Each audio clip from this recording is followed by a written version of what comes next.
মানুষ জানে যে স্মোকিং তার স্বাস্থ্যের জন্য অত্যন্ত ক্ষতিকর, তবুও জেনে বুঝেই সে অভ্যাসের দাসে পরিণত হয়। নিজের কামনার কাছে মাথা পেতে দেয়, নিজের নফসের ওপর নিয়ন্ত্রণ রাখতে পারে না, আবার নিজেকে রাসূলুল্লাহ সাল্লাল্লাহু আলাইহি ওয়াসাল্লামের উম্মত বলে পরিচয় দেয়। অথচ রাসূলুল্লাহ সাল্লাল্লাহু আলাইহি ওয়াসাল্লামের জীবনী থেকে কি এই শিক্ষা পাই আমরা? রাসূলুল্লাহ সাল্লাল্লাহু আলাইহি ওয়াসাল্লামের ওপর তো কোনো অভ্যাস কর্তৃত্ব করতে পারত না। তিনি কোনো কামনার হাতে নিজেকে বন্দী হতে দিতেন না।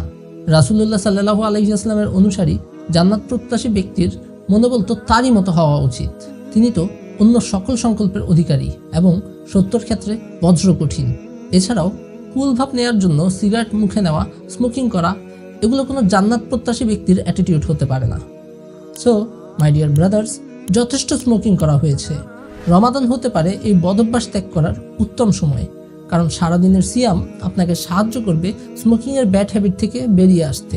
এই রমাদানে সিগারেটের প্রাণঘাতী ব্যাড হ্যাবিটসগুলো ত্যাগ করে একটি সুস্থ জীবন গঠনে যে স্টেপগুলো নিতে পারেন। স্টেপ 1, নিজের প্রতি আস্থাশীল হন এবং দৃঢ় বিশ্বাস রাখুন যে আপনি ধূমপান পরিত্যাগ করতে সক্ষম হবেন, এবং একাগ্রতার সাথে নিয়ত করুন ও দোয়া করুন যাতে আপনার যাত্রা সহজ হয়।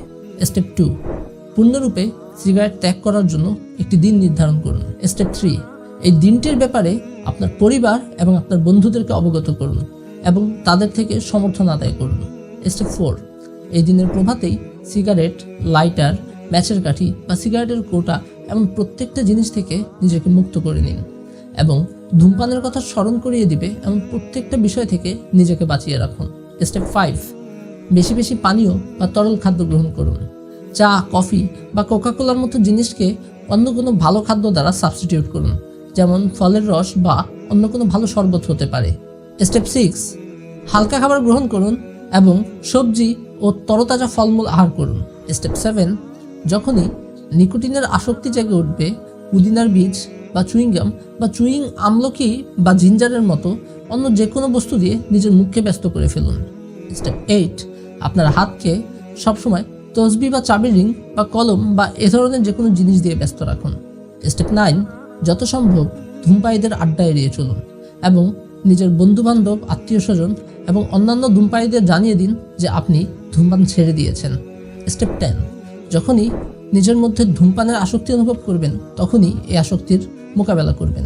আপনি কিছু সময়ের জন্য এই আসক্তি হয়তো প্রবলভাবে অনুভব করবেন, তবে সে সময় নিজেকে অন্য যে কোনো কাজে ব্যস্ত করে ফেলতে হবে, যথা নিজের পরিবারকে সময় দেওয়া, নিজের প্রিয় অন্য যে কোনো কাজ করা, কোরআন তেলাওয়াত করা, জিকির করা ইত্যাদি। দেখবেন ধীরে ধীরে এই আসক্তি কমে এসেছে।